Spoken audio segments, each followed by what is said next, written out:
আপনি যদি গোছালোভাবে সরকারি চাকরির প্রস্তুতি নিতে চান তাহলে এই তিনটি বিষয় অবশ্যই মনে রাখবেন।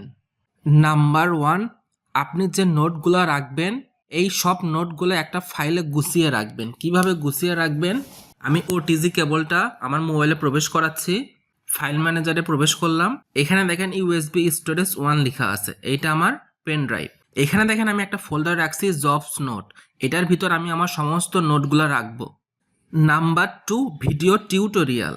এখানে দেখেন আমি একটা ফোল্ডার ক্রিয়েট করছি জব প্রিপারেশন ভিডিও, এটার ভিতর আমি যেগুলো কোর্স করব বা কারো থেকে পারচেস করব বা ইউটিউবের যেগুলো রিসোর্স থাকবে এগুলো এটার ভিতর আমি ফোল্ডার আকারে রেখে দিব, যাতে আমার কোনো ভিডিও দেখার প্রয়োজন হইলে খুব সহজে এখান থেকে গোছালোভাবে দেখতে পারি।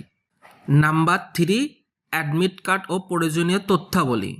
আপনি যদি সরকারি অথবা বেসরকারি যে কোনো চাকরিতে অ্যাপ্লাই করেন আপনাকে অবশ্যই applicant copy, admit card, user name, password দিবে, এগুলো একটা ফাইলে সংরক্ষণ করে রাখবেন। আমি ফোল্ডারের নাম দিলাম জব অ্যাডমিট কার্ড, এটার ভিতরে আমি সমস্ত অ্যাডমিট কার্ডগুলো রেখে দিব। এইভাবে যদি আপনি গোছালোভাবে যে কোনো কিছু রাখতে পারেন তাহলে আপনার আর কোনো টেনশন থাকবে না, কোনো কিছু হারানোর ভয় থাকবে না।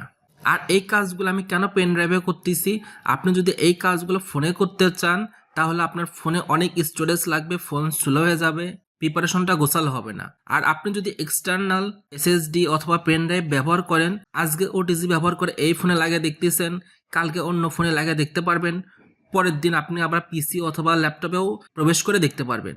আর ওটিজি ফোনে সাপোর্ট করার প্রসেসটা খুব সহজ, শুধুমাত্র একটা ওটিজি কেবল দিয়ে আপনার ফোনে প্রবেশ করাবেন তাহলেই পেয়ে যাবে।